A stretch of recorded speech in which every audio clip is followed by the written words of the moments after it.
नमस्कार, आप सभी का बहुत बहुत स्वागत, हार्दिक अभिनंदन। हम आज नया टॉपिक पढ़ने वाले हैं और टॉपिक है उपसर्ग। तो देखिए, नया टॉपिक है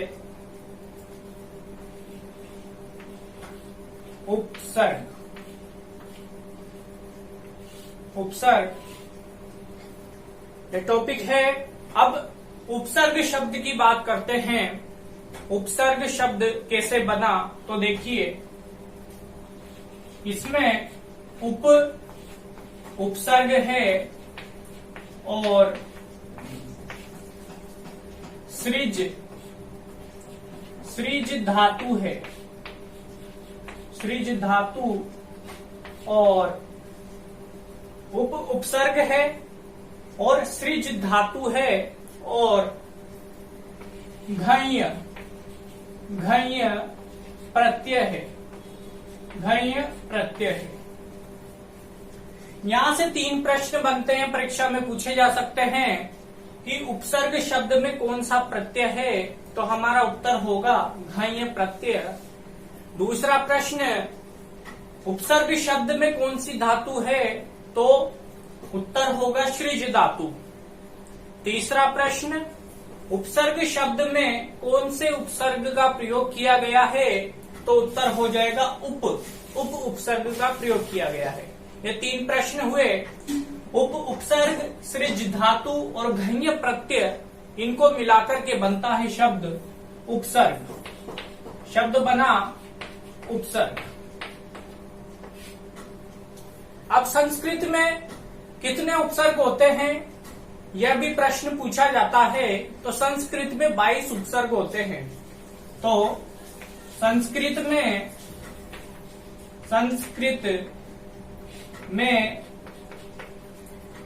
उपसर्गों की संख्या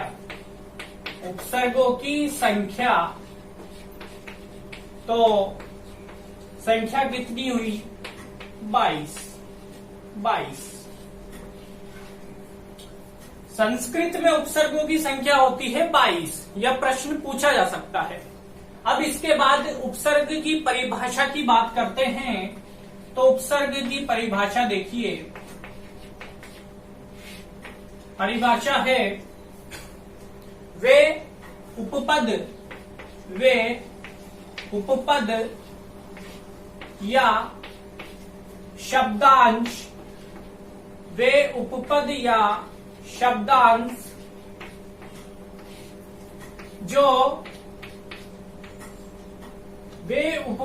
शब्दांश जो किसी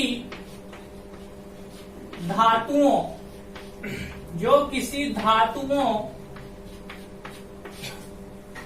या धातुओं से निष्पन्न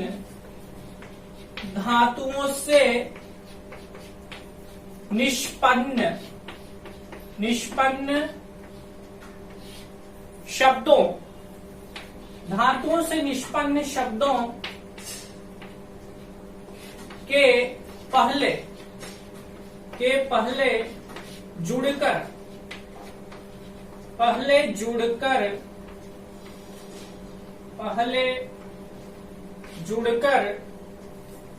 नए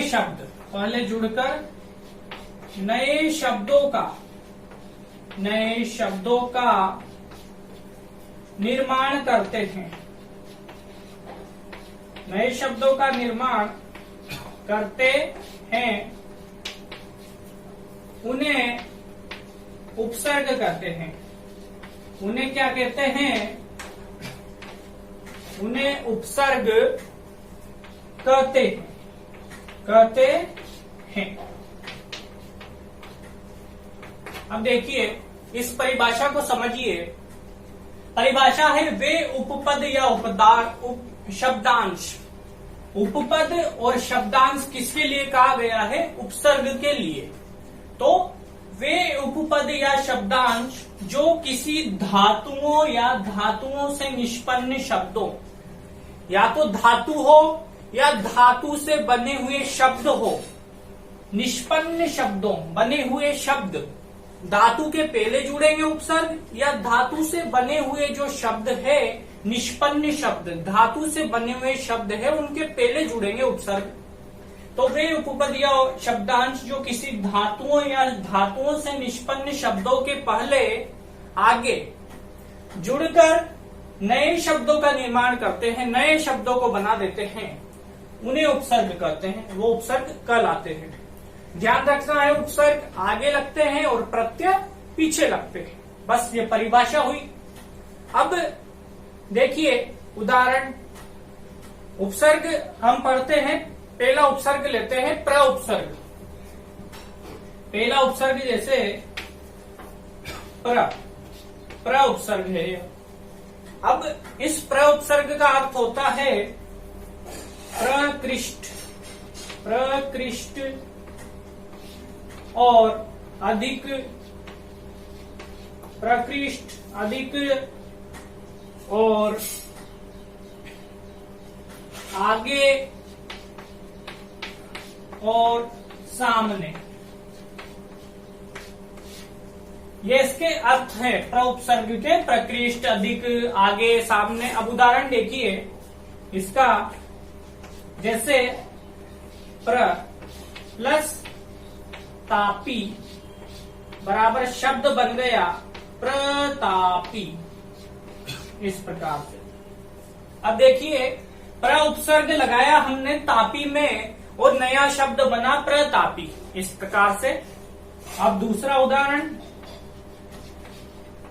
प्र प्लस तारणा और ये बन जाएगा प्रतारणा, प्रतारणा,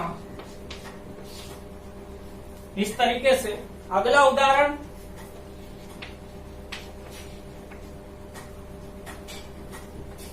प्र प्लस हरती, ये बना प्रहरती,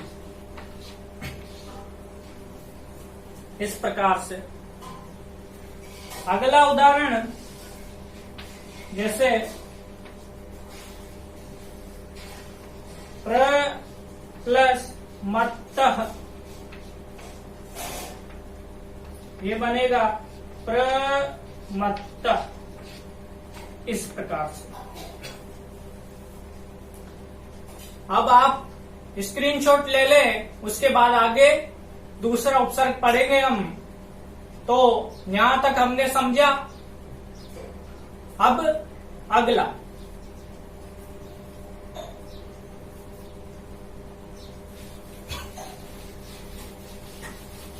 अब अगला उपसर्ग है परा उपसर्ग। अगले उपसर्ग का नाम है,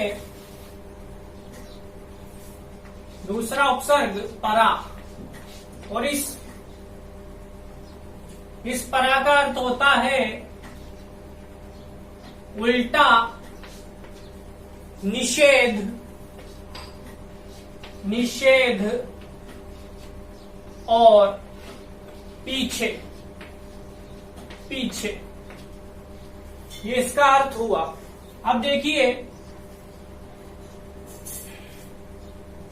अब उदाहरण है इसके, जैसे परा प्लस भवती और ये बनेगा परा भवती, इस तरीके से ये उदाहरण बना। ये आगे वाले उपसर्ग है और ये धातु है, भू धातु का रूप भवती, भवता, भवंती, धातु में जुड़ गया परा, और इस तरीके से यह बन जाएगा। अब अगला उदाहरण, जैसे परा करोती, तो ये बनेगा परा करोती,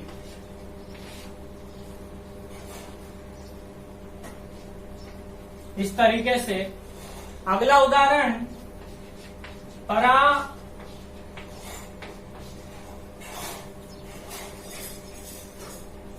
प्लस क्रमती और ये बनेगा पराक्रमति।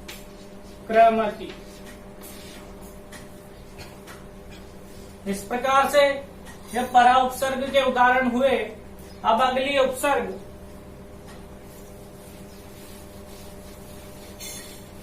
अगला उपसर्ग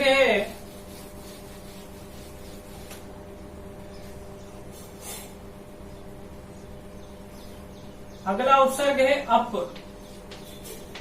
अप उपसर्ग, इसका अर्थ होता है दूर, बुरा, न्यूनतम।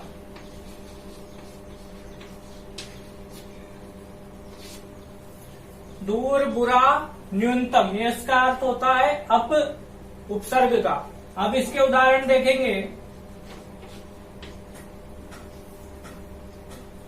जैसे अप प्लस वादः, वादः, ये बना अपवादः।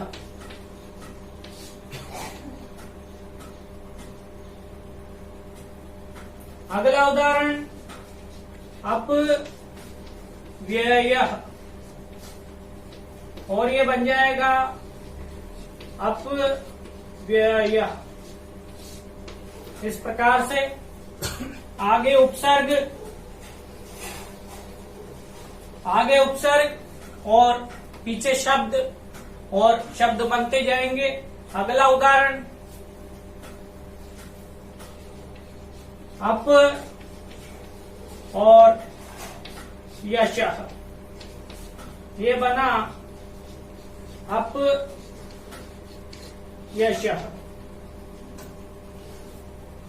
इस प्रकार से ये उदाहरण और ये 3 उपसर्ग हुए।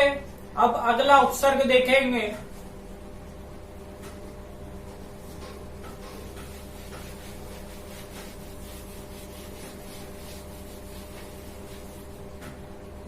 अगला उपसर्ग है सम उपसर्ग। सम उपसर्ग,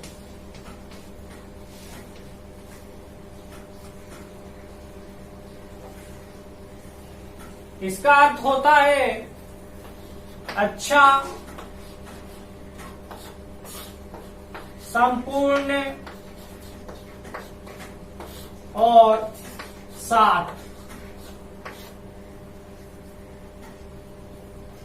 इसका अर्थ हुआ, उदाहरण देखिए। उदाहरण सम प्लस गति, ये हो जाएगा संगति।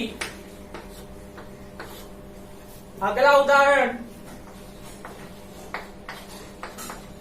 सम प्लस भाषणम, भाषणम, ये बन जाएगा संभाषणम, संभाषणम। अगला उदाहरण सम प्लस ताप, ये बना संताप। इस तरीके से अब अगला उपसर्ग आता है। अगला उपसर्ग है अनु। अनु उपसर्ग, इसका अर्थ होता है पीछे, पीछे और प्रत्येक, प्रत्येक। इसका उदाहरण है अनुकूल। शब्द बना अनुकूल, अनुकूल। इस तरीके से शब्द बनेगा। अगला उदाहरण अनु प्लस जह, शब्द बनेगा अनुजह, अनुजह। अगला उदाहरण अनु प्लस भव,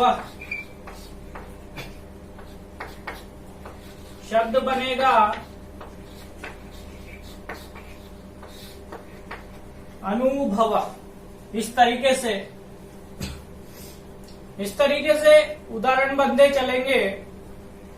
उपसर्ग को समझने के लिए और कौन सा उपसर्ग है यह पता करने के लिए उपसर्ग के ज्यादा से ज्यादा उदाहरण हल करें।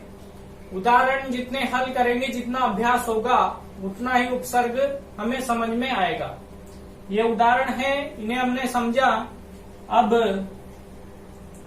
ये 5 उपसर्ग हुए। अब उपसर्ग का प्रश्न कैसे पूछा जाता है वो देखते हैं। तो देखिए,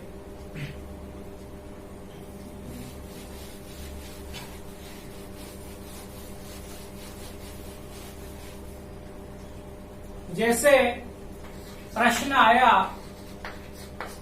अवनति में उपसर्ग है। यह प्रश्न है, ऑप्शन है। अब दूसरा अनु, तीसरा परि और चौथा ऑप्शन है अव। अब इसका उत्तर देना है। अब इनमें से अवनति में कौन सा उपसर्ग है यह हमें देखना है। तो अब अनु, परि और अव, कौन सा उपसर्ग होगा इसमें? अब कोई उपसर्ग नहीं होता है। अनु उपसर्ग होता है लेकिन यहाँ पर अनु नहीं है। परि उपसर्ग होता है लेकिन परि नहीं है यहाँ पर। तो फिर क्या है? अव। यहाँ पर आगे नजर आ रहा है, उपसर्ग आगे नजर आएगा। अव उपसर्ग, तो यहाँ पर अव उपसर्ग, यह आंसर हुआ हमारा। तो आंसर हो जाएगा चौथा अव। अव उपसर्ग है इसमें। इस तरीके से उपसर्ग के प्रश्न पूछे जाते हैं। तो इन प्रश्नों को हमने, उदाहरणों को अच्छे से समझा। अब मिलते हैं अगली कक्षा में। नमस्कार।